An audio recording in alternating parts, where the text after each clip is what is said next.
हमारा चैनल आपके जीवन को आनंदमय बनाने के लिए है, तो हमारे चैनल को सब्सक्राइब जरूर करें। अली बाबा और 40 डाकू। मर्जीना को अपनी गुलामी से आजाद कर अली बाबा 37 लाशें चुपचाप ठिकाने लगाने में लगा। मर्जीना उदास बैठी थी, जानती नहीं थी कि क्या कहे। अपनी समझ के हिसाब से उसने यथाशक्ति अपना कर्तव्य निभाया था, लेकिन हालात बुरी तरह बिगड़ भी सकते थे। मर्जीना की वजह से आज हम सब जिंदा हैं। अली बाबा अपनी बात खत्म कर रहा था। मैं उसकी बहादुरी और विवेक मरते दम तक नहीं भूलूंगा। अल्लाह मेरा रहनुमा गाइड है और ये परिवार मेरा गवाह कि मर्जीना ने जो कुछ हमारे लिए किया है, उसके शुक्राने में अब अपनी गुलामी से रिहा कर रहा हूं मैं उससे। अब से ये मेरी बांदी नहीं, आज से ये एक आज़ाद औरत है। पर उम्मीद करता हूं कि ये हमारे साथ रहती रहेगी, क्योंकि डाकू और उसके लुटेरे अभी भी खुले घूम रहे हैं। एक साथ हम ज्यादा महफूज सुरक्षित रहेंगे, लेकिन हमें चौकन्ना रहना होगा। शुक्रिया आका। मर्जीना उसकी दरियादिली से अभिभूत थी। मैं यहीं रहूंगी। मैं जानती हूं कि यहाँ मैं ज्यादा सुरक्षित हूं और मेरी देखभाल भी अच्छे से होगी। फिर भी ये कहूंगी कि एक ही रात में अपने 37 आदमी खो देने के बाद वह जल्दी यहाँ लौटने की हिम्मत नहीं करेगा। अली बाबा ने उसकी बुलंद भविष्यवाणी पर ध्यान से गौर किया। उसमें आशा तर्क से अधिक थी, लेकिन अपनी आशंकाएं उसने अपने तक ही रखी। एक दिन के लिए काफी सदमे सह लिए थे उसके कुनबे ने, और अभी बहुत काम करना बाकी था। अभी तो केवल उनके दिन की शुरुआत ही हुई थी।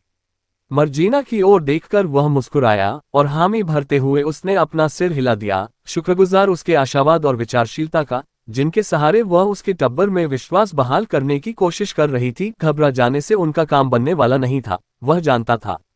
मगर खतरा नजरअंदाज करना भी ठीक नहीं था, क्योंकि अपने मन में बहुत गहरे वह ये भी जानता था कि जिन लोगों से उसकी टक्कर थी, वे या तो खुद मरकर या उसे और उसके परिवार को मारकर ही रुकने वाले थे। अब क्या किया जाना चाहिए? वर्तमान झमेले को कैसे संभाला जाए, ये सोचते हुए वह कह उठा, इन लाशों को हमें फौरन खामोशी से दफना देना चाहिए। मर्जीना ने व्यावहारिक सुझाव दिया, जल्दी ही ये इतनी सड़ने लगेंगी कि पड़ोसियों को इनकी बदबू आने लगेगी। हाँ, अली बाबा ने सहमति व्यक्त की। इन मौतों का ढिंढोरा बाहर पीटने से कुछ अच्छा नतीजा नहीं निकलने वाला। यानी हम न तो इन मुर्दों की कब्रें खोदने के लिए आदमी भाड़े पर ले सकते हैं, न इन्हें जानवरों पर लाद कर बाहर दफनाने ले जा सकते हैं। इन्हें यहीं हमारे आंगन में गाड़ दो, कासिम की बेवा ने सुझाव दिया, और हम में से कोई भी कभी इस घर के बाहर इन मौतों की बाबत कोई बात न करे। इसका मतलब इन लोगों की आखिरी दुआ के लिए हम मस्जिद से इमाम तक को नहीं बुला सकते, अली बाबा की पहली बीवी ने कहा। इन हालात में हमसे जो अच्छे से अच्छा हो सकेगा करेंगे, अली बाबा ने कहा। अल्लाह सब देखता है, अब हमें करना ये होगा।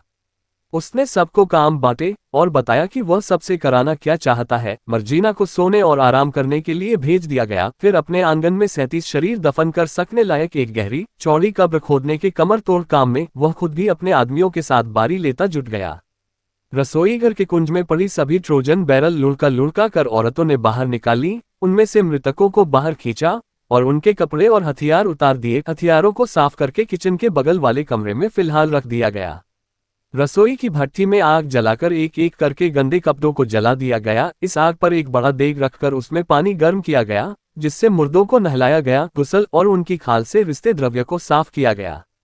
नहलाए देहों को साफ सादी चादरों से कफन की तरह ढककर एक दूसरे कमरे में एक साथ लिटा दिया गया। जब सभी मुर्दे दफन के लिए तैयार हो गए, तो उनके खुले ढहते अंगों को मक्खियों से बचाने के लिए दरवाजा ठेलकर बंद कर दिया गया। रसोई का फर्श और दीवारें, सब बर्तन और तेल की 38 बैरलें गर्म पानी से अच्छी तरह धोकर साफ कर दी गईं। फिर एक एक करके औरतें खुद को साफ करने के लिए नहाए और खाना पकाने की तैयारी में लग गईं। जब तक दोपहर का खाना पका, सूरज इतना तेज हो चुका था कि बाहर खुले आंगन में काम करना दूभर हो गया था। गर्मी थके आदमियों की ऊर्जा चूस रही थी। बारी बारी वे नहाए, उन्हें भोजन परोसा गया, जिसे खाकर वे फिर खुदाई की अपनी पाली में लौट गए। बर्तन मांजकर और वे छोटे छोटे असंख्य काम करके जिन्हें करना जरूरी था, औरतों ने खुदाई करते मर्दों की जगह लेकर थोड़ी देर उन्हें राहत पहुंचाई। फिर वे अपने और कामों को लौट गईं और रात का खाना पकाने की तैयारी करने लगीं।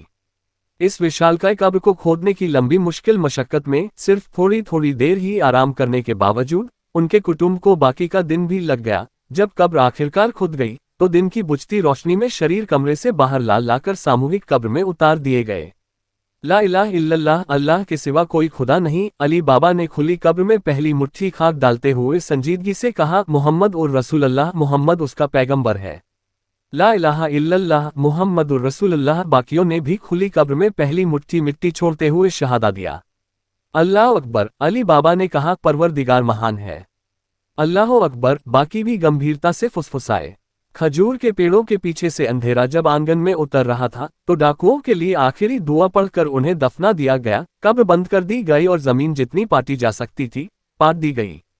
वो कमरा जिसमें लाशें दिन भर पड़ी रही थीं, गर्म पानी से अच्छे से धोया गया। एक एक करके हर गृहस्थी फिर से नहाया और रात का खाना खा चुकने के बाद सोने चला गया। मर्जीना को भी जगाया गया, नहलाया गया और खिला पिलाकर फिर से सुला दिया गया।